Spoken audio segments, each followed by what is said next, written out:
It's my pleasure, a great pleasure, to introduce Dr. Solon Barocas, who's here today from he's a fellow at the Center for IT Policy in Princeton, also manages to be at NYU Stern in the business school, teaching on data and ethics policy there, and also an affiliate of NYU Law, so is bringing a large array of interests to us here. His degree is also from NYU, from Media, Culture, and Communication, on the topic of data mining, fairness, and privacy, which I think we will hear more about today, I'm sure. I should also add national preference. He also has a degree from the LSE, which of course is a sign of great importance.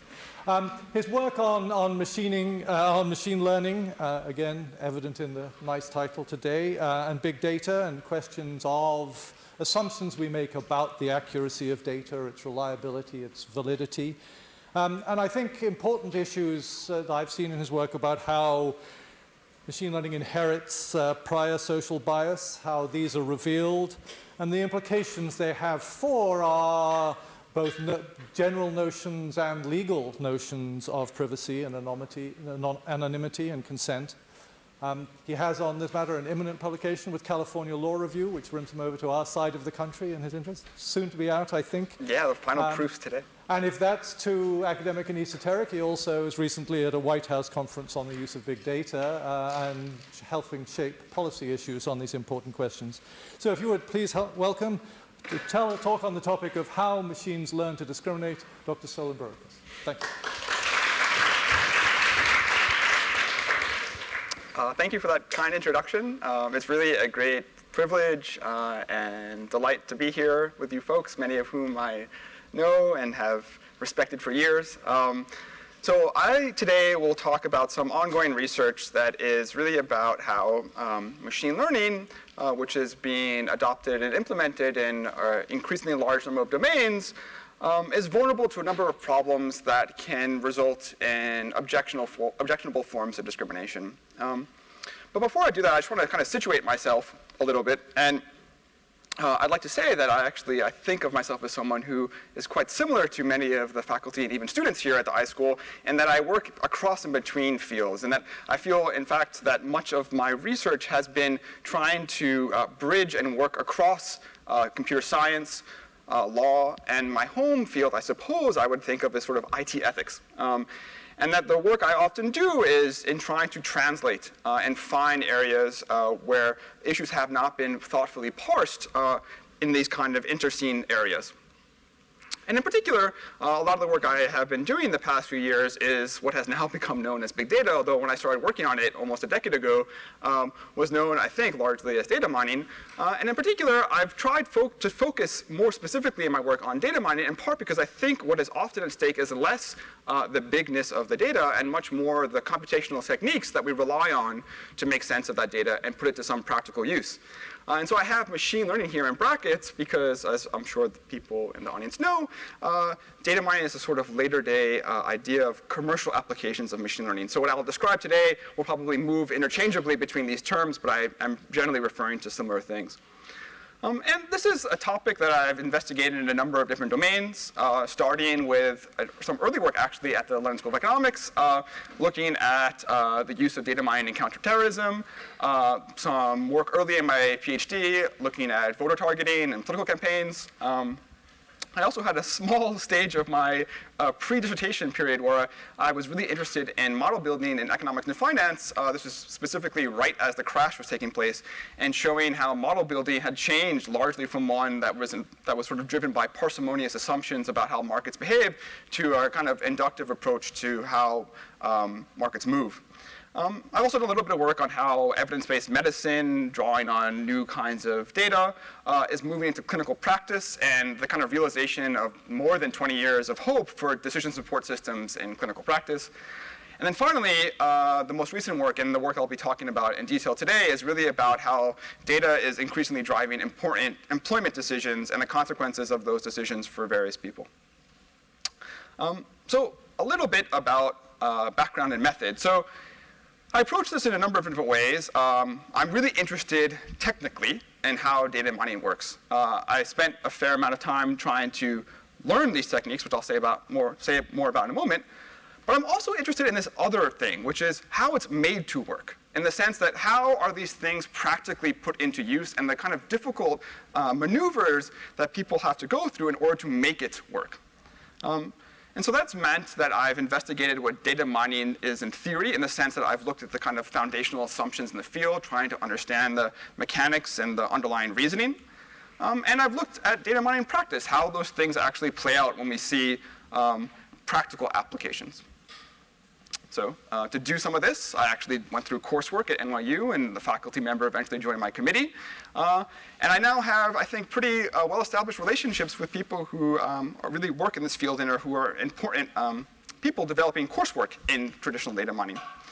And finally, it may be a stretch to call it fieldwork, but I actually immersed myself pretty thoroughly in the New York and London data science scenes, which at the time were pretty emergent, but now are pretty robust, where I was a frequent participant in these kind of meetups and spent a lot of time with companies, and at this point feel like a member of this community.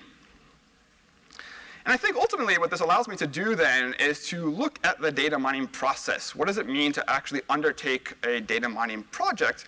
And that in doing this kind of work and looking at the process, it provides a different object of empirical scrutiny that provides new opportunities for normative analysis, for normative critique.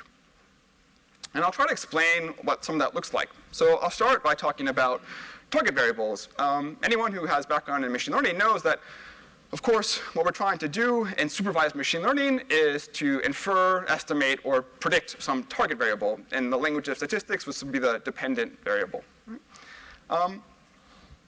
Oftentimes, though, actually deciding what the target variable is, what we want to infer, what we want to be able to estimate, these are not self-evident problems to solve. In fact, much of the art of data mining, the kind of self-described art by practitioners, is trying to figure out how to translate a necessarily amorphous business problem often into one that can be solved by estimating, inferring, or predicting some particular attribute or value. And I'll say more about how this relates to discrimination in a moment, but I want to start by saying that from the social sciences, there's a long-standing concern with this problem, and it's generally thought of in terms of construct validity, meaning, has the measure you've devised actually measured what you think it's measuring? Right? Is this the way to capture the phenomena you care about? In general, this is a question about validity. Are you reporting results that are actually describing what you think they are? Another way of thinking about this is from statistics, more generally, which is a kind of type 3 error, right? A precise answer to the wrong question. Right? So you're actually doing the calculations right, but you've misspecified what you're trying to do. And in general, these are really problems about validity purely. They're just questions about, are you actually achieving some kind of valid, true fact? And what I want to instead argue is that in the case of machine learning, it's not just purely about validity. It's that in many cases, there's a fair amount of upfront interpretive work that is absolutely necessary to even start the process. And that this interpretive work is what's actually, I think, the most important part of the process, because it involves a fair amount of creativity and where there's a huge amount of latitude to define problems in different ways. And so I'll talk more about this example of a good employee in particular to give this a bit more concreteness. But what I want to say here too, though, is that in many ways, trying to specify the problem at this stage of the process can have much more significant consequences than whether or not the model you ultimately build is accurate, or even what the formula itself might be, because you've decided to define the problem in a particular way. So let me say with the example how that might work. So Evolve is a company who I think maybe last year was bought by another company called Cornerstone. It's a company like many other companies that is using data to help employers make all sorts of employment decisions. In particular, what's being shown here is marketing material, which is describing a tool that is marketed to employers to help them predict who among their current set of employees is likely to leave. So this is a kind of splashy graphic to show that there is sort of, an increased risk of certain people leaving. And clearly the goal here is to tell employers, all right, if you take some kind of intervention, if you maybe talk to the person, provide them an increase in pay, you can retain them, right? So this seems like a sensible tool. Let's try to minimize turnover. In practice, though, my understanding is that these companies the bulk of their business tends to be in the upfront process of determining who to hire, not simply trying to figure out who is going to leave once they've been hired. And in particular, one of their main clients are low-wage work, things like call centers and fast food restaurants, where, you might not be surprised, there's high turnover rates, where retention is a serious issue. Okay, so why am I talking about this? Well, in particular, the reason I'm talking about this is because Xerox, a particular company working with Evolve, was told by Evolve that the best predictor of who was likely to stay on a job was how far they lived from work. And that this was actually pretty robust. They were able to show this was true across multiple locations. But Evolve, in fact, cautioned them against using this factor in their analysis, even though they could demonstrably show that it was the best predictor of turnover. Okay. In particular, what's important here is that Evolve was providing this service so that so that Xerox could make decisions about hiring that were basically exclusively about expected tenure, about how long someone was going to stay on the job. It wasn't a way to predict whether customers would be satisfied with the interaction they had on the phone. It wasn't a way to predict the sales that person might have when they were actually speaking to people or maybe on the retail floor. Right? This was formalizing the problem of who to hire by making it into a question about how long someone will stay. And this is a very particular way of defining good employee. Right? Good employee could be defined in many different ways. And so what I'm saying here is that it's consequential at this earliest stage that this is how it's been defined. And Evolve, I was saying, was reluctant to suggest that Xerox used this predictor. And the reason for that is, of course, that there is racial geographic segregation in society, so distance from work can often be highly correlated with race. Right?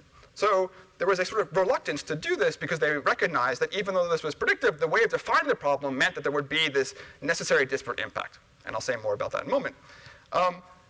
Interestingly, other companies who provide similar services and other companies who retain those services felt perfectly comfortable to do this, in fact. So there's no consensus about what is appropriate here. And in general, I feel that there's a sense that these tools end up being ways of reducing complex, subtle decision-making into these crass, simple formulas. That we're somehow formalizing a process that requires greater humanity, that we should actually pay due respect to the complexity and uniqueness of the people we might be hiring, and that therefore these are like inherently problematic. And what I want to suggest, though, is that I don't think we want to forsake formalism. We don't want to say that just because some decision has been formalized, that it's necessarily an affront to the person's kind of individuality. In fact, I see this moment of translation, of defining the problem in particular ways, as an opportunity to understand the values that are being embedded. In particular, because to formalize the problem in certain ways, you have to be explicit about your values. You have to decide that, yes, actually, retention is the most important thing, not sales, not satisfaction, right? The only way to do this kind of work is to be formal and explicit. And so in a way, we talk about how these systems are black boxes, but at the earliest stage in the process, those values necessarily need to be made explicit. So to me, there's actually, I think, an important opportunity here to intervene and to have really useful, creative discussions about the many possible ways we can define problems and to consider the consequences of doing so in different ways. And so you can see how this begins to edge towards discrimination. And in particular, I want to just quickly describe discrimination law. And in particular, I'll be relying here on Title VII, which is the law that covers employment discrimination law. So really, there are two doctrines here. One is disparate treatment, and this is probably, I think, the intuitive notion of discrimination people have, which is that there are certain characteristics which the law calls protected class, a protected characteristic like race or gender or age or disability status, and that these factors should not be taken into consideration when making important decisions. In this case, it's employment, but it applies in other areas as well, like credit and so on. And so disparate treatment actually is very, very literal. It says formal disparate treatment simply means that even if you do not intend to discriminate, the simple fact of considering these factors is itself illegal. So formal in this sense just means even if you consider it with no malintentions, that's illegal. Right? Then there's also this other possibility of intentional. So you're purposely considering this because you actually want to discriminate. And then there's a second doctrine here, which is important, and which I think relates very much to what I was just describing about formalizing problems differently. This is called disparate impact. So in cases where the decision procedure considers what are called facially neutral criteria, so things that are not actually protected characteristics, if that decision procedure results in a manifest disparity between certain protected classes, so in this case, let's say women are hired at a significantly lower rate than men, that can be a trigger for a lawsuit. And in particular, what will happen in those cases is that the employer needs to show that they were relying on justified factors to make the decision. So it would be illegal if the employer was unable to justify the decision. But if they could show, no, there's some actual evidentiary basis for using these facts, that's fine. But there's a second part here, which is that, is this avoidable? Could the business have actually achieved the same goal using a different process that resulted in a smaller disparate impact? And if so, they would be obligated to do so. And in certain cases, the onus then falls on the plaintiff to show that there is this alternative which would allow for a smaller disparate impact. Okay, so the hope here is that disparate impact actually can capture what was being described in this first instance, where defining the problem differently could be a way to minimize the disparity. And in fact, what I'll describe now is that there are a whole host of ways in which data mining is vulnerable to problems at each stage of the process where we would hope that disparate impact would get us some way. And so let me start by talking a little bit more about training data. And these are the examples that we use to have machines learn to perform useful operations. So consider a scenario where an employer is trying to automate the assessment of job applicants. And consider in particular a situation where the employer is looking at historical records of past employees and trying to figure out which factors of our past employees seem to best predict performance. So we can just look for those same factors in the set of people who are currently applying for jobs. Okay. Now let's consider the possibility that applicants in the past who had come from Howard or from Wellesley were systematically passed over, even though they would have been qualified candidates. Right? And now let's consider that this decision procedure, which is not actually considering race or gender explicitly, is probably considering what university the person went to. Right? This is like a clearly relevant factor. And it could simply learn that people who went to this university are not people that we should be hiring. Right? So the lesson here is that the data that we train on can itself be tainted, can have these kind of effects of prior prejudice. And what's especially tricky here is that the way that we validate models is by taking data from the training set, holding some out, usually a 10%, and we say, okay, we know how this 10% performed. We're going to see how well the model predicts this 10%. And if it predicts it well, then we say this is a good performing model. But the problem here is that the training and the validation data come from the same place. They are the same data, actually. And so they're equally tainted, which is to say that we'll never actually discover that was this discrimination which was necessarily passing over qualified candidates. And this presents an interesting problem, because even if we were to recognize that this is possible, and of course I'm sure many institutions would recognize they have a legacy of discrimination, what should we do about it? So one problem is, how do you determine what the objective assessment should have been? How do we go back in time and say, well, this person was incorrectly passed over? And one way to do that would be find a perfect duplicate where the people vary only with respect to the protected attribute. But in many cases, we're not going to have a perfect duplicate that only varies according to gender, for instance. So this is a kind of challenging task computationally. But let me even further complicate the situation, which is, let's consider that the performance of people in the workplace previously was actually affected by discriminatory dynamics within the workplace. So they actually were hired, but they were subject to a less welcoming, less encouraging environment. Right? And so the historical record would suggest that certain people are less well performing on the job, and therefore suggest that similar people will also in the future be less well performing. Right? But it could very well be that the reason for that is that there was objectionable behavior within the institution. And so what the model has essentially learned is to bring the institutional structural discrimination within this company further into the process of even deciding who to hire in the first place. Right?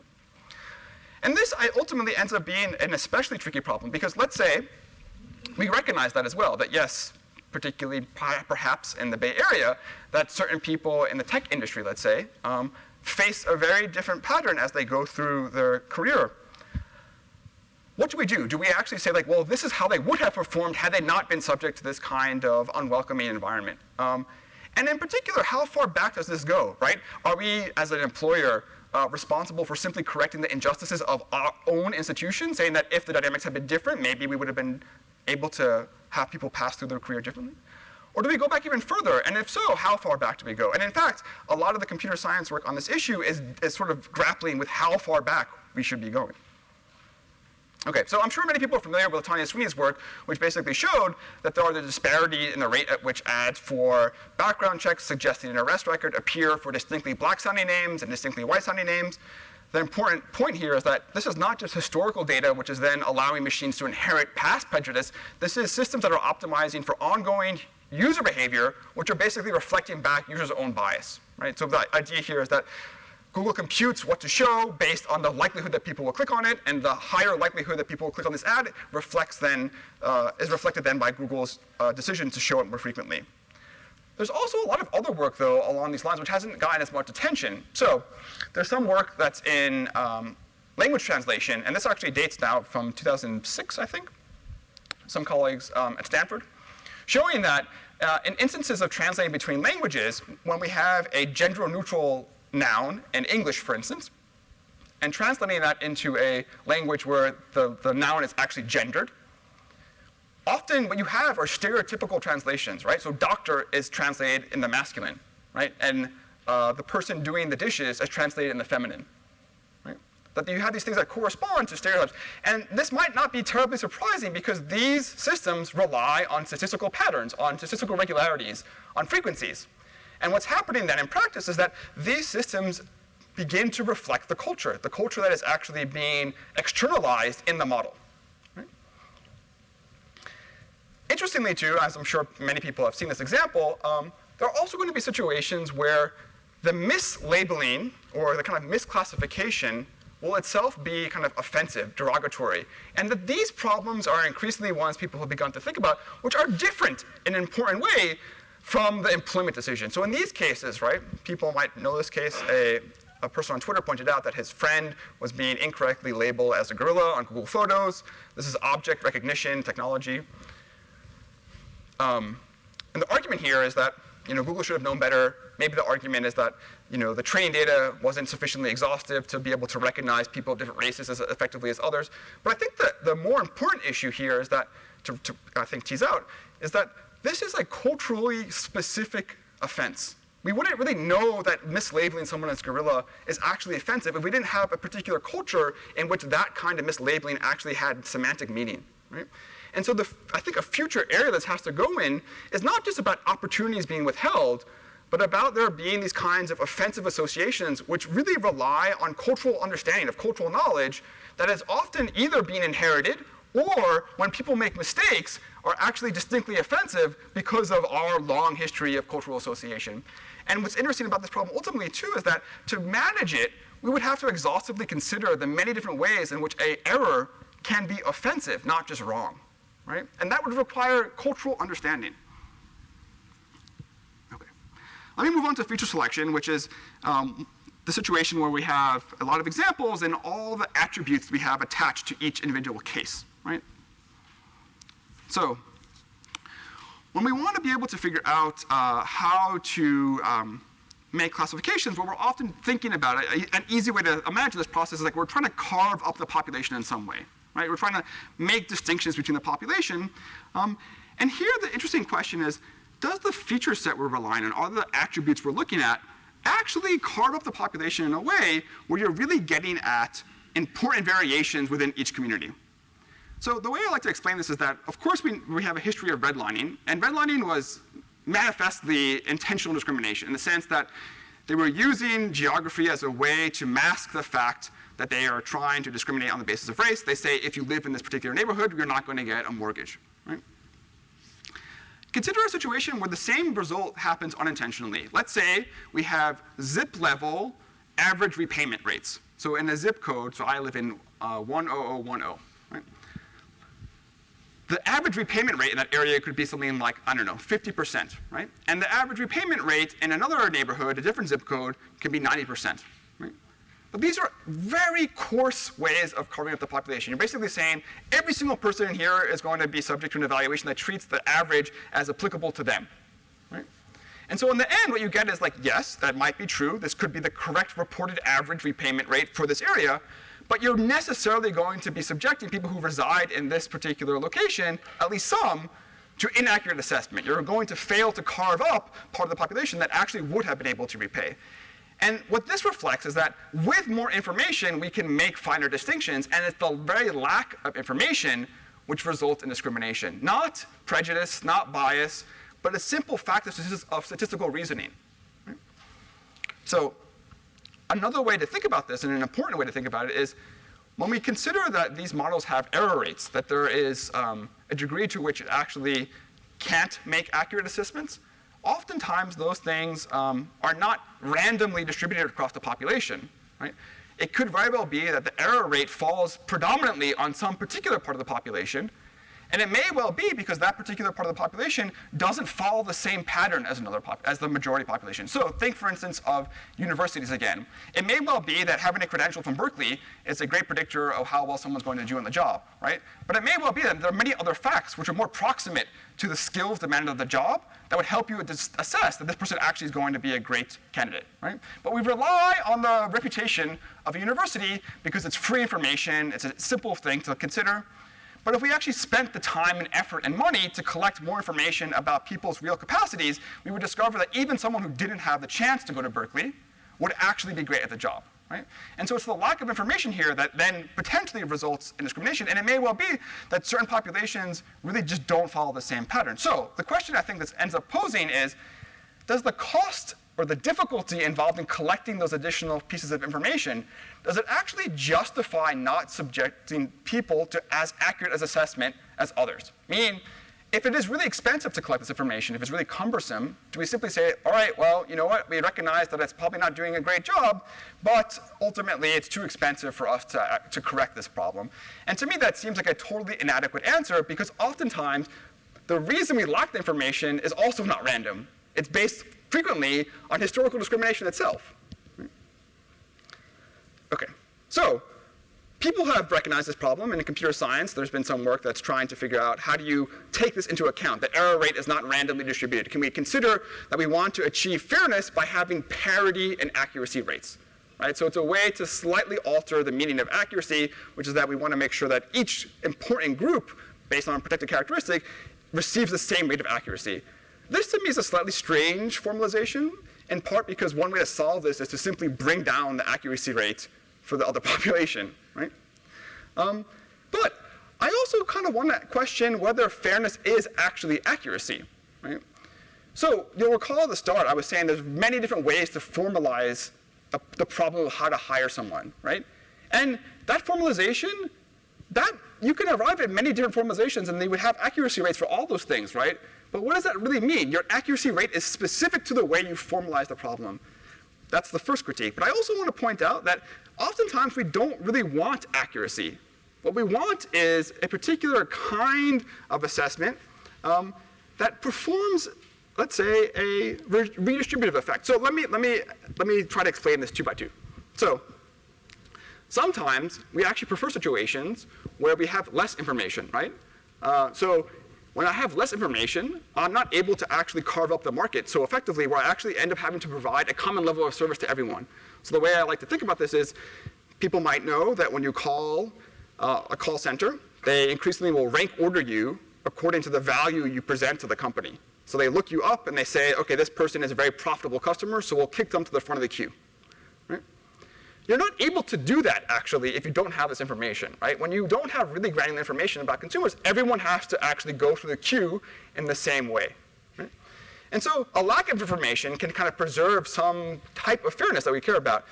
Even more obviously, a lack of information also forces a certain socialization of risk, right? Insurance markets actually depend in some way on uncertainty, on making sure that I am not priced exactly the amount that it will cost to cover my medical expenses. And so here, we want less information to preserve a social good, to have a kind of way of providing insurance. And of course, there are complements here, right? So that's not to say that that's always a benefit. We're going to be in situations, too, where we can have unintentional redlining, as I was just describing. And of course, let's not ignore the fact that decision-making, as performed by humans especially, is plagued by prejudice, by implicit bias, and that generally speaking, we might want much more evidence-based decision making, right? So these are not, I think, going to be situations where the answer is always a standard yes or no, more information is better or worse. And so we ultimately want to be able to have a really specific understanding of like what we care about when we say that fairness is accuracy, because in many situations, historically disadvantaged communities actually benefit from the preservation of a certain degree of uncertainty that is provided by less information. Okay. And then let me just move on to what tends to be, I think, the most challenging problem in this area, and this is what I've referred to as proxies. And it actually is very much related to the case involving evolve.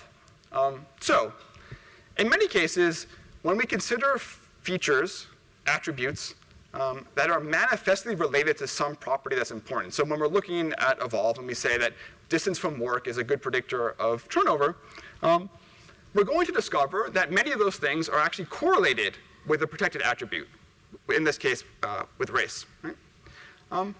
And in those situations, there's not going to always be an evident way to deal with the problem, to even figure out what is an appropriate thing to do, right? So it could well be that we've shown that this is highly correlated with a protected attribute to the point where it's basically a perfect proxy, perfect substitute.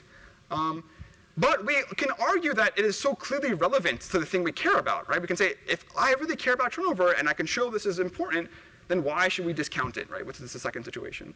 And the opposite is basically like, okay, look, I can show that it's correlated, and I'm not going to be able to decide how easily to kind of discount it. Okay. So ultimately, this, I think, begins to reveal that this is not a kind of simple problem of discrimination, but that there is inequality in society. And that when we begin to consider features that are manifestly related to some, I don't know, job-related capacity, that they will be unevenly distributed, right? And in particular, the inequality in society is not random as well, right? Just as the error rate might not be random, inequality in society is not random. Certain people tend to occupy the less favorable position, right? And the reasons for that can often be historical discrimination as well. And the more data we get, the richer the data set becomes, the more precisely we will begin to map these contours of inequality, begin to understand who really sits in these different positions. And so ultimately, it may not even really matter at all if we consider the protected characteristic, because it will be perfectly, what computer scientists have called redundantly encoded, reflected in the other facts we are considering. Right? And then this poses the kind of bizarre problem that if that is true, if the facts that we consider, which on the face are kind of benign or neutral, are in fact proxies for this thing you're not supposed to be considering, you might say that a fair decision should not consider those factors. You might say that those decisions should not depend on these things because they're substitutes. And in that sense, we're going to end up in a situation where there will be a conflict between the accuracy of the decision and what we might perceive as fairness. And so some computer scientists, Cynthia Dwork, Moritz Hart, and a group of others, have actually demonstrated this empirically. They show that there is going to be a trade-off between fairness and what they call utility, in the sense that, unsurprisingly, right, these facts, if removed from the process because you see them as being illegitimate because they're so highly correlated, if you remove them from the process, the decision will become less accurate, right? Which, again, it may be not a very surprising finding if we consider that there is inequality in society that is not random. And really, this ends up then, I think, forcing a really interesting question that has been long deferred within the law and within policy in general, which is, what is the purpose of discrimination law, right? Is it simply to be a system which is ensuring that certain decisions not take into consideration these explicit facts, these explicit details about someone? Or is it actually meant to do something else? It's supposed to be a system that's also working in the service of what we might call anti-subordination, right? Ensuring that we don't just perpetuate the fact that there is inequality in society, which is itself the result of long-standing discrimination, right? And in a way, it's impossible, I think, to uphold this distinction for reasons that are being increasingly made evident by the fact that we have rich data sets that will always be correlated with these protected features. Okay. So I'll talk a little bit about some practical paths forward, having kind of describe this problem, I want to suggest that there are certain opportunities here as well. So for technologists, I like to point out that there's a fair amount of this that is simply a lack of awareness, that the instances I've just described are mostly unintentional discrimination. No one is set out to purposely discriminate. These are sort of artifacts of the way that we do machine learning. And that by simply raising these issues, there might actually be rational and often, I think, financial, economic incentives to do something about it. In particular, if I'm an employer and I am building a model which is incorrectly assessing someone as being not capable to perform some job because of bias in the training data, I'm missing out on a candidate. I'm actually overlooking someone who would do well. And in an especially tight labor market, you would think then that the recognition that you're making this error would incentivize you to actually correct it. Right? So there's going to be a set of issues here where simply raising awareness could actually get us some way towards solving the problem. Similarly, I think that there are going to be important efforts, which Berkeley itself, the iSchool itself, is part of, which is making this part of the professional norm, right? Where you recognize that long-standing problems in building valid models are not just problems of validity, they're also going to be ethical problems. They're going to be problems that have serious social consequences. And so recognizing that these set of issues which are just kind of dealt with as a matter of building a more robust, valid model are also going to be suffused with, I think, important ethical issues. And so you have even greater, I think, urgency to address them. And finally, I think we also want to encourage greater creativity, right? So the mark of a good data scientist isn't just that they're kind of trained in straight CS, it's that they can think interestingly and creatively about how to parse the problem, how to specify the target variable, right? And we should be encouraging people not to see that as a threat, but as a place where a fair amount of creativity can happen, and to really foster that as well. To me, that's a very different set of recommendations than what people have been doing, and I've been very involved as well, which is sort of ex post and ex ante. So there's a fair amount of work that's basically trying to figure out, when we do have models in practice, can we evaluate whether or not they have these discriminatory outcomes? Can we basically do a disparate impact analysis for cases involving machine learning? And there could be two scenarios. One can be that this is done internally. A company might decide that they want to do this, and they can do it in a kind of cooperative way with an auditor brought in. But actually, academics and academics in the audience have been doing this from the outside, where I want to be able to probe a system in a somewhat adversarial way to figure out, well, is this actually discriminating in some particular way? And this can be very challenging because it's often difficult to figure out how to do this rigorously and to not actually kind of trigger the attention of the companies who might not be interested in sharing this information. And then the work I've been describing as well in computer science is really much more about this ex ante. Can we figure out ways to constrain or provide requirements to the way we learn from data that ensure that it satisfies some notion of fairness? And this has generally tended to focus on different parts of the process. So some people are very interested in how do we manipulate the training data to ensure that the lessons learned from the training data are fair.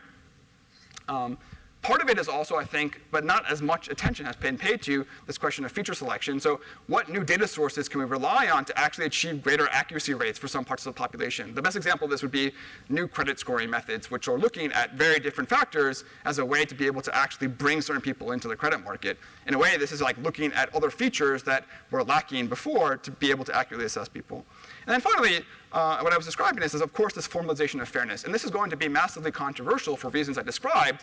But I think here, too, the goal should be to continue to pursue these questions, but to do it in a very open way, where this is not seen as the kind of cloistered discussions of computer scientists, but one that's really actively involving other stakeholders, right? Where if we're going to formalize fairness that will really constrain these processes, that they need to consider input from many other folks. From a regulatory perspective, there are, I think, have been kind of two obvious proposals here. One is that, of course, disparate impact can still apply, and we can try to figure out how to make it apply more effectively. There's a question about business necessity. This is the argument that says, I'm justified in using this because it's the way I need to make this decision, right? And the question is, can we actually show that you don't need to do this because there is some alternative you could rely on that would serve the same outcome, right? And of course, this is going to be immensely difficult for an outsider to prove, right? Imagine being someone who didn't get a job, showing that the employer could have used some other machine learning model to assess you that would have resulted in a different decision.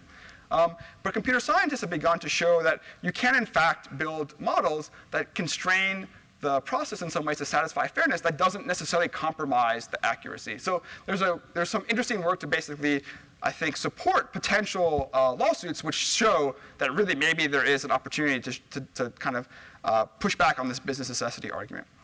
And then others have argued that the FTC could potentially rely on its unfairness doctrine, basically saying that, look, in situations kind of similar to how the FTC has dealt with security issues recently, where it is manifestly clear that if you were a thoughtful practitioner, you would have recognized that there was significant bias in your training data, that you were dealing with a training data set that was horribly tainted by prejudice, right? And that good practice would have been to recognize that at the outset and to kind of at least consider how to deal with the problem slightly. And in a way, this is sort of a way of thinking about discrimination as negligence, right? You should have known better. You should have realized that this was a problem and done something about it. And so the question here is, can we begin to actually establish that there are certain industry standards which, if a company fails to meet, that there might be an opportunity then for the FTC to take action. This is, I think, interesting too. I actually, though, think that there are more obvious opportunities to do significant good. And those are actually pretty straightforward. So one is that in the same way that I think awareness raising can go some distance to solve these problems, regulators can do a lot to just simply educate, right? So there's a fair amount that institutions like universities can do, but regulators can actually drum up a fair amount of concern by issuing reports that are basically saying, we may not have legal authority to do something here right now, but these are things you should be thinking about. And in a way, I also think there's an important reason to do this, because there also should be greater legal certainty. And I mean that because I don't want to suggest that these tools should be discounted altogether because they might be vulnerable to these problems. In fact, much of my work is trying to say we should use these tools in well-considered ways. And without legal certainty around these issues, I actually think many kinds of decisions which would benefit from the introduction of data will not be adopted, right? So if there's any uncertainty about whether or not you'll be subject to regulatory action, a lot of these tools, which can be a tool to combat discrimination, will not be actually adopted. And then in terms of policy, right? So I think a lot of people have expressed the hope that there will actually be positive obligations to test for disparate impact. So what's important about discrimination law is that no employer actually has an affirmative obligation to test if their model actually has this disparate impact. If, in fact, someone can show that it does, that is the basis for a lawsuit. But employers generally don't have an obligation to test for this. So could there be laws that amend or change or require, and in fact the White House proposed this in part of its Consumer Privacy Bill of Rights, that would require institutions to do this kind of disparate impact? And you might also wonder, like, well, if they show that there's a disparate impact in their own analysis, will they become legally liable immediately once they show that? And so there might be a question here too, if you want to kind of create a safe harbor to allow people to do this without immediately then becoming legally liable. Similarly, there's a lot of concern around how CFA, this is the Consumer Fraud and Abuse Act, limits external researchers' ability to probe these kind of systems. Because oftentimes doing so will violate the terms of service of that website, of that product, right? And so many people have been reluctant to do this kind of empirical, somewhat adversarial research because they fear they might run afoul of CFA. So there's yet another reason to consider reforming CFA. And there also might be situations where, as I was mentioning, like, is it appropriate for a company to simply point and say, well, look, it's really expensive for us to collect the additional data that would allow us to bring the accuracy rate up for this part of the population? Is it always going to be appropriate? Can there be circumstances where we can say, well, no, you actually do have obligations to invest the additional money to raise the accuracy rate in this case? And in situations where it might seem unfair to penalize specific employers to do that work, because this is maybe potentially like a systematic problem, which is the result of many years of discrimination, maybe there should be subsidies provided by the government that covers or helps cover the cost for some of those improvements in data collection. And then finally, I think the kind of main point I wanted to raise in the discussion of proxies is that really we're going to have to also return to first principles. So when I said that this forces a discussion that has been long deferred, this is sort of what I have in mind. It's, what is the purpose of discrimination law? What is the meaning of fairness? What are we actually trying to achieve? And these are not settled questions. Obviously, there have been long disputes about these things in the law. And what is, I think, urgent here is that data will make this an unavoidable problem. We will have to actually confront these things at some point. And so it's important that policymakers actually prepare themselves to do so, and that we have a way of actually engaging them effectively on really questions of basic principle. Okay. So this is something that I've been doing research on, but I've also been very active in trying to cultivate a community around this. I've now staged a number of different events that are largely oriented around these problems. So I helped stage a workshop, well, no, actually this was a conference at NYU in 2013, which was sort of the first large interdisciplinary gathering to kind of address how to govern these kinds of algorithmic systems, but also how these systems are governing us.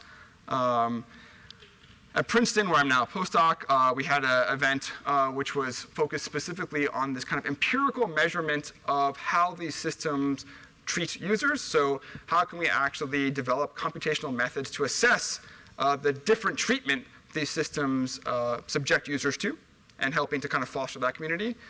The thing I've been most actively involved in, though, is this thing called Fairness, Accountability, and Transparency in Machine Learning, which is sort of a traveling workshop which has been attached to a number of the major machine learning annual conferences. And this has really been a way to bring together the people who are working specifically on the issues I talked about today. So people in computer science and in policy and in ethics and other areas, and where I continue to try to do this work that I'm talking about here. And actually, just a few months ago, I also, with some people in the room, organized a small little workshop, which is sort of looking at the ethics of online experimentation, related in part to the Facebook study, but looking increasingly too about how machine learning itself has entered into experiments, online experiments. And that work is not purely academic. So part of what I've been trying to do is research that actually can serve some policy goal, some policy objective. And so a lot of the work that I've done and a lot of work that colleagues have been doing has been helpful, I think, in having regulators, in particular here's the FTC, they issued a report on big data, that draws heavily from this research. And as a scholar, this is something I'm personally committed to, that I want to do research that is rigorous and useful, and that is respected by other scholars, but also has a value in the policy discussions. And I think that that kind of work is something that the iSchool in particular excels at. And I'll just mention, in closing, a few final future directions for research. So I'm going to continue to work on these issues of fairness in machine learning, but part of my concern is that there is this looming problem, that there's going to be increasing amount of computer science work in this area, but that there is going to be a fair amount of pushback as well. As it becomes clear that this is not a problem that can be solved in a kind of easy and non-controversial way, we'll confront a challenge of having to explain what it is, in fact, that we're trying to do when we formalize fairness. And so part of the work I want to do is to anticipate some of these responses, figure out what it means to actually do this in an inclusive, meaningful way, and to also consider the serious challenges of actually aligning different potentially philosophical notions of fairness with computation, which is often not going to be straightforward or even possible. Separately, I'm also doing some work on accountability for automated decisions. I have a paper with too many authors that is looking specifically at how cryptography and other techniques can be used to ensure accountability without transparency. Right? So how do we actually make sure that things are accountable even if we don't reveal the inner workings of the system? I'm also very interested in how machine learning allows us to draw often invasive, surprising inferences, and why that poses interesting challenges for privacy. I have a paper that hopefully will be out soon that is all about that. But I'll continue to work in that area where I think that there is increasing urgency around what to do when we have no sense of the possibility of drawing inferences from what seem like benign base facts. And a major project that I've also just launched is sort of trying to tie together that interest with what I've just presented today, which is to say that increasingly, I think a large part of the community feels that privacy is not an adequate way to get at questions of economic justice. That there is just there's been too much time focused on privacy, much less attention focused on how people might be discriminated against. Right? And what I want to try to do in this work, and this is empirical work with an ethnographer, is to show that in practice, privacy actually is performing a kind of redistribution which can protect people from further economic disadvantage, along the lines of this kind of 2x2 matrix I was showing, right? That more or less information can redistribute benefits in certain ways, and we should actually begin to tease out and recognize the important role that privacy can play in questions around economic inequality. And then finally, I'm also just very interested in machine learning as a way of knowing, sort of the epistemological questions that are latent in machine learning. And in particular there, I'm very interested in how machine learning practitioners actually negotiate all sorts of difficult choices in the way they develop their models. And in particular, this tension that is well known between the accuracy of the model and the interpretability, the complexity of the model. And oftentimes, these are hard choices about trading off one value against the other. And the work that I've done in my dissertation, and I hope to continue to do, is to look at how practitioners actually justify those choices, what they do to convince themselves that that is an appropriate trade-off. And finally, I'm also very interested in how we're increasingly, for reasons actually I described today, increasingly sensitive to the idea that machines are basically inheriting our ways of thinking, and that's the source of bias. But there's a danger there as well, because I think in many ways, machines are crucially dependent on the way we as humans think and reason, but they can often be different as well. They can rely on the same categories, but develop ways of making decisions which are actually quite different than the way we might do it. Right? So in particular, deep learning, which is this huge new area, is able to do a lot of tasks which we think humans could do very well. But they're not necessarily doing it in exactly the same way as humans, even if they're relying on the category of a cat, let's say, to identify a cat, right? And the issue here then is that we tend to kind of have an anthropomorphic explanation for when machine learning goes wrong. We say like, oh, it just did this thing that like a human would have done differently. And really the important point here is that we need to begin to recognize that the way of reasoning, even when performing the same operation, can be radically different. And that the error patterns, therefore, can also be very different, can be totally unexpected. So I think there's a challenge here then to begin to understand that even when performing tasks which we think we understand because we perform them, they might be doing so in ways that are very different. So I think that's all. Thanks very much.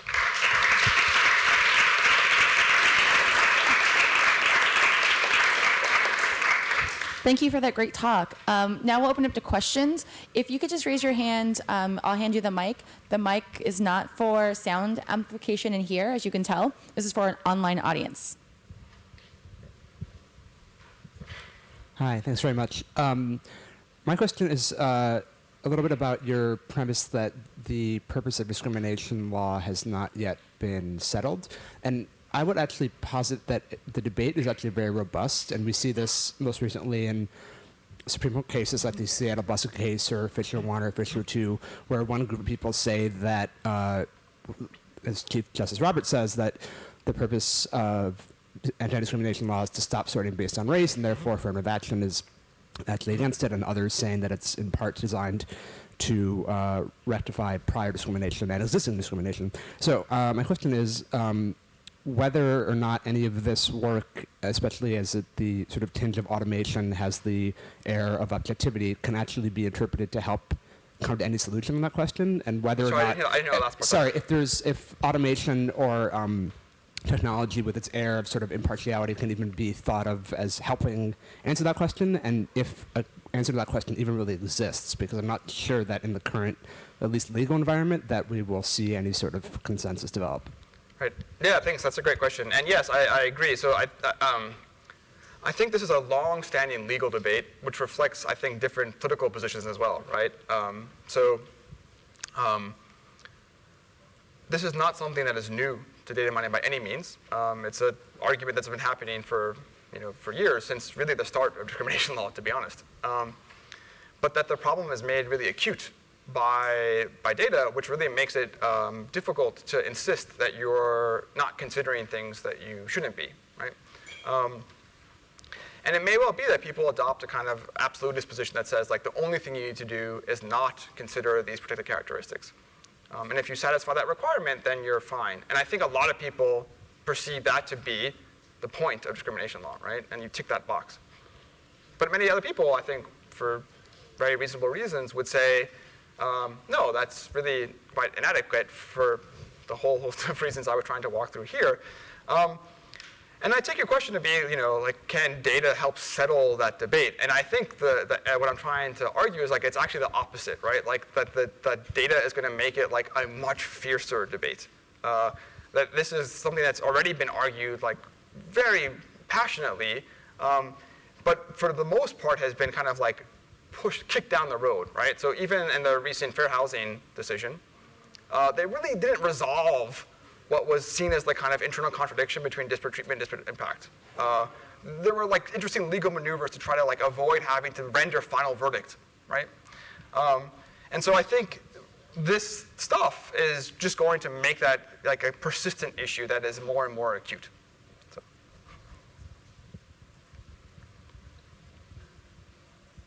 Hi, thank you for your very enlightening talk. My question concerns your insight that machines are inheriting our ways of thinking, and you spoke mostly about the ways of thinking of the user.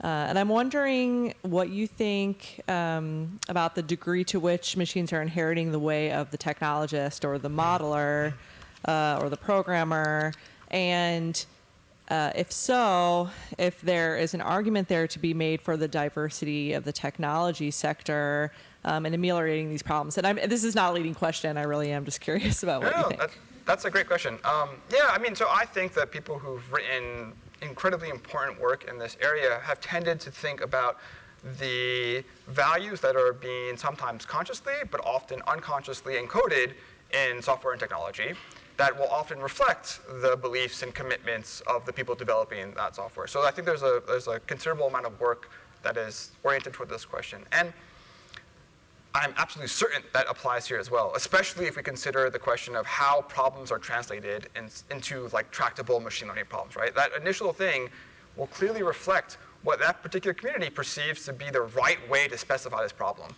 And that will vary, and it should, you know, and I think that the conversation I was saying people should be having, where we're really encouraging creative, different ways of thinking about specifying the problem, would benefit enormously from greater diversity in that conversation, right?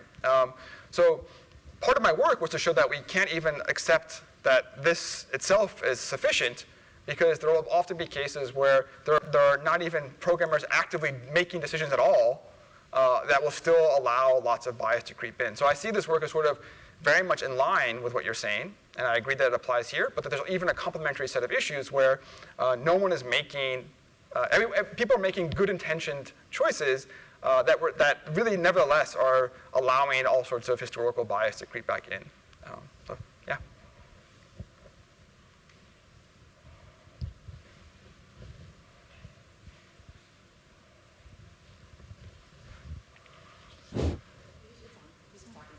Okay, thank you for the great talk. My question is regarding that. I feel that one thing is missing now in the computer science education mostly is like I'm from computer science background, but my education was mostly about technology, and there's not really much sense about the whole issue about discrimination. It's kind of actually absent from the whole technology-centric thing. And do you think there is some way we can deal with this problem? Because I'm now in a more interdisciplinary program doing my PhD, but that makes me getting more and more understanding about the world, about lots of social issues. But that was not the thing in my undergrad education. And I think that's a big problem, because most of people learn machine learning are actually coming from that kind of background, that there's no training about social or different status, things like that. Mm-hmm. Do you have some suggestion about maybe college or some professors, they can kind of help push forward to make students to think about this question more? Thank you. It's a great question, and my cheeky answer is going to be there's the iSchool. But a more serious answer is I recognize that for many people, this idea has no traction because they see what they're doing as discrimination, not in a negative sense, right? They see that what I'm trying to do is build a model to help me actually separate out people, right? And so often they'll be like, yes, I discriminate, but that's what I'm supposed to be doing, and so what are you talking about? And I think in many cases, there's a way of actually showing that even from the perspective of pure computer science, let me build a well-validated model. These issues are significant, right? If you are not thinking about the fact that your training data is based on historical prejudice, and you build this model and you apply in the future, you're actually not really building a good model, right? And when I said earlier that there might be incentives for people in business to correct those, likewise, I think there would be good reasons to show that the many ways in which people are trained to think about producing robust models are not just purely questions of validity. They're also going to be suffused with ethical issues as well. And it may actually, give even greater urgency to lessons that people should be learning, right? That like validation is really hard. And that you shouldn't be overconfident in what you've done because there's so many different ways in which you can kind of deceive yourself into thinking that you've produced this extremely well-performing model, but then apply it in the real world and discover that it's not, right? So as a starting point, in my own teaching, for instance, that's often how I've tried to get into the issue, to show that like this is not someone raining on your parade or speaking some language that is like totally separate from the way that you think about problems, but to show that it's actually like immediately connected to some basic foundational questions about what it means to do data science in particular well.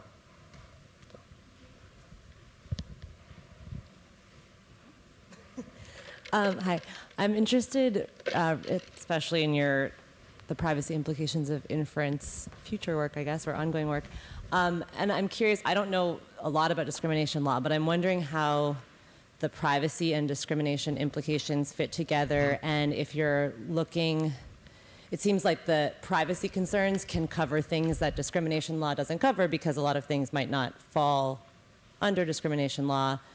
But I guess just how those things go together for you and if they address different issues. Yeah, no, that's a great question, and like I'm very interested in trying to figure out how these things fit together. And so, of course, the inference and privacy work like touches on the famous Target story, and the Target story often is recalled by referring to the teenage girl who was outed to her father, right? And that this is like the anecdote that people have taken away from it. But really, what we learned is that like Target figured out how to, in general, infer whether or not someone was like an impending parent, right? And why do we care about that? Like setting aside this particular story about the person being outed, why do we care about a company's ability to predict pregnancy, right? Well, often it would be, there's many different reasons which I elaborate in this piece, but one reason could be for discrimination, right? We don't want to allow people not to hire people because they can accurately predict that they're going to go on parental leave, right? And this is men or women, right? And so you can imagine, like, let's make it difficult to infer pregnancy. That could be the solution, right? But actually, what's really tricky here is that the story ends up being slightly misleading because it would be possible to actually just predict retention. We're not going to like actually directly like infer pregnancy or like the fact that someone will become a parent in order to then discriminate. We can just say like, who is likely to stay on the job? Who is likely to have to take leave? And latent in the model you produce, never actually considered explicitly, would be this potential fact, right?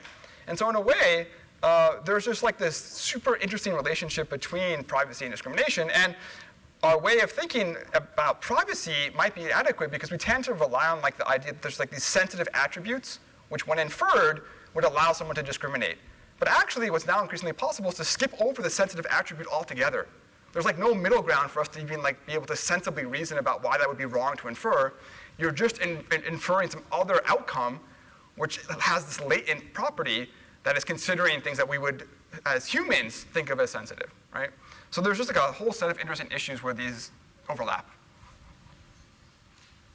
Yeah, I was interested in you talking a little bit more about your 2x2 matrix. Should I go back? Yeah, and one of my favorite evil things out here in California, there was this racial privacy initiative. I don't know if you ever, No. it was a ballot initiative, and it was, people were like, aren't you going to support that? I was like, you mean the law that would prohibit employers for keeping data on race so we can enforce anti-discrimination laws? I'm like, no, that's like, right.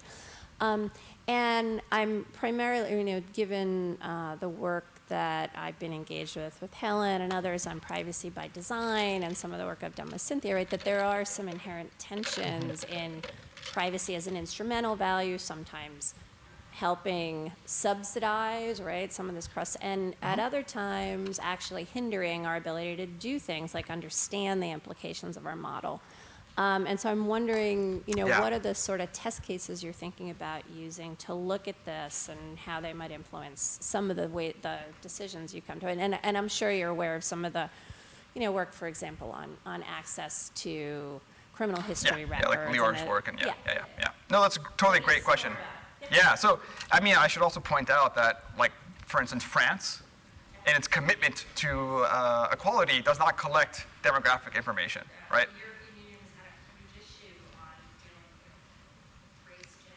Right. So like this kind of like blindness as a way of like satisfying this principle ends up actually making it impossible, like you say, to like demonstrate that there's profound disparity along these lines, right? Yeah, totally great point, and interesting to hear that there was this proposition in California. Okay. Particularly, I would like the technical design piece, because there is now this is called privacy engineering. Right. So yeah, I mean, for me, part of this work is also going to be addressing the kind of law and economics argument, which for years has basically said like privacy is a form of economic redistribution, and that government should not furnish a right, which is essentially allowing individuals to withhold discrediting information. I'm thinking of Posner in particular, right? Okay, yeah. And I think that, you know, we can argue as much as we like with that, but in a way, that argument should have resonance, bizarrely, with a very different constituency, which is basically the economic justice community, which is just to show that, like, look, we shouldn't dismiss privacy as being like this like distraction from these core issues of justice. Actually, as like a bizarrely like separate community of people who have been arguing for more than 20 years, that's actually what it often can do. And so here, this is just, you know, kind of very abstract. The project that I'm working on now with Karen Levy is empirical and very focused. So in particular, we're looking at two different places. So one is retail, and the other is actually farming. So in the retail case, we're looking at how information collected about consumers in retail spaces, often using like the Wi-Fi, you know, so these companies that track people as they navigate through space. In general, information that's collected about consumers affects the way companies manage their employees.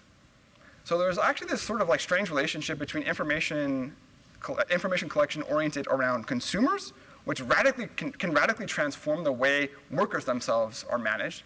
And the most obvious example of this is in scheduling. So if you can very accurately kind of predict when customers are going to come in, if you understand the kinds of things they're going to need, you can more accurately try to match staff to demand. And the stories about scheduling software are obviously very upsetting, because what it has meant is like much greater instability in schedules. Generally, people like there's the goal obviously is to like exhaust it, to eliminate any redundancy in staffing, right? Which is basically about externalizing all the risk of fluctuating demand onto the worker, right? And the way they're able to do that is by collecting information about a different party. So in a way, what we're trying to show is that there's like kind of, as a theoretical argument, of course, law and economics has been harping on this forever. There hasn't been like that much empirical work that shows how people have been able to kind of leverage privacy either rhetorically or as a set of practices to produce these different kinds of distributional outcomes, and where like the risk ultimately falls. And in the farming case, it's less about allocative efficiency and actually much more clearly about redistribution or about distributional outcomes. So in that case, farmers have become increasingly concerned that the manufacturers of industrial equipment are actually collecting information about their farms, which is true, right? So like all other fields, like your phone reporting back to Google or Apple, John Deere is reporting back like, yes, this is the local crop condition, right? And so farmers, for the past couple of years, have worked together to actually strike an agreement that says, like, no, you can only collect it for these particular purposes. You can't use it in futures market. You can't make it difficult for us to insure against crop failure. Very clearly, just basically about how, like, the ability to collect this information will actually give more of the surplus to other parties, right? And there, like, it's super fascinating because it's not clear why that argument was hashed out in terms of privacy. It could have just been straightforward economic interests, right? Like, yeah. And so that project is just starting. But again, it's sort of here, right? It's like how does privacy end up producing these different distributional outcomes, and how are people actually trying to, even if they're not fully aware of it, rely on it as a tool to do exactly that?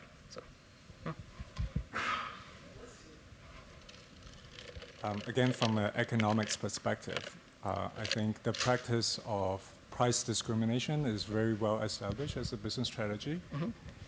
And it seems to me that, you know, data, algorithms, machine learning can only help us improve the accuracy of third-degree price discrimination, in fact, tending towards ultimately arriving at first-degree price discrimination. Right.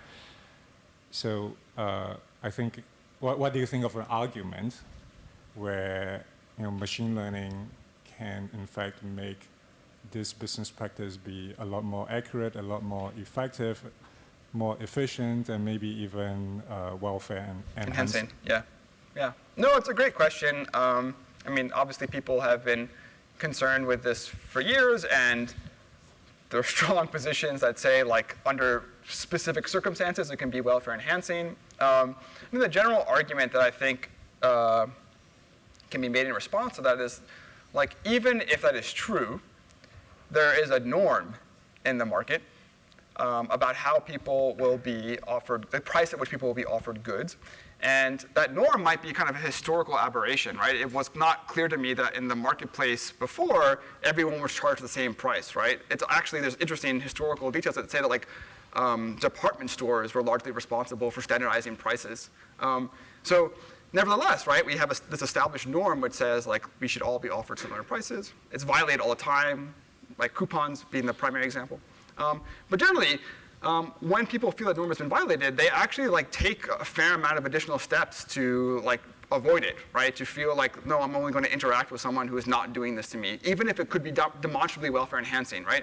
And so the simple argument that many people have made is that, like, that additional search cost, whatever it might be, like the effort invested in trying to avoid that actually might end up making it much less welfare enhancing and potentially introduce additional costs that would otherwise not exist. So that's the standard answer. I don't know if that's, like, very satisfying.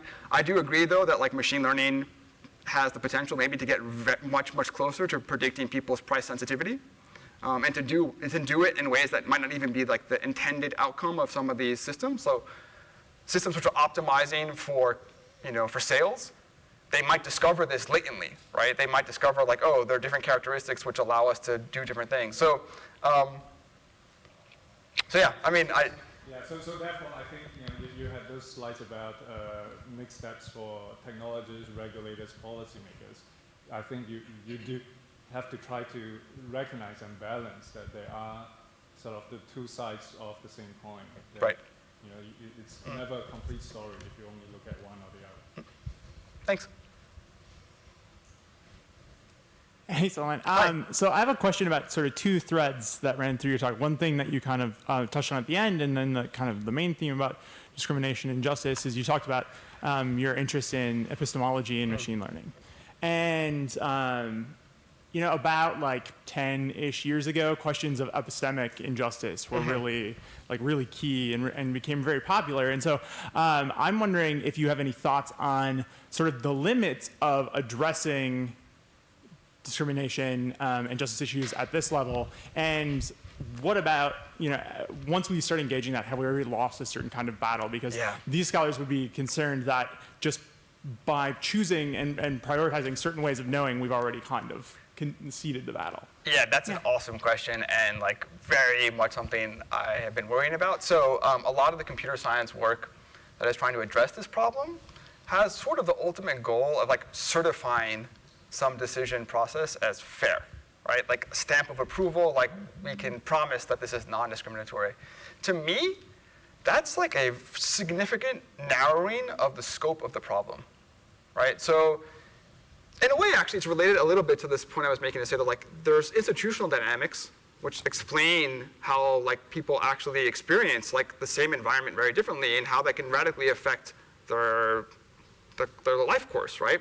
And if that's not necessarily being captured in the data we use to train these models, certifying, like, the actual discrete moment of decision making as fair sets aside this whole other, much actually more important, I think, process whereby, like, people experience, like, profound forms of, like, subtle, persistent discrimination, not just in these discretized moments of important decision making, which will just radically, like, transform what we can learn from these things, right? So in a way, I am very cautious about attempts to orient the conversation about fairness and justice toward these moments of like decision making, and instead want to argue that we should be thinking at least as much, if not more, about what role computational tools can play in revealing these like much more kind of amorphous institutional dynamics, which like really account for a huge amount of injustice in society.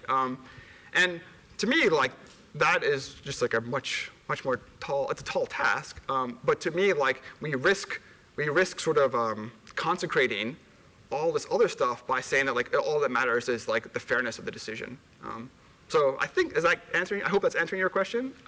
But yes, I think that like there's a danger here in understanding justice just as procedural fairness in the decision. Right. Okay, we have time for one last question.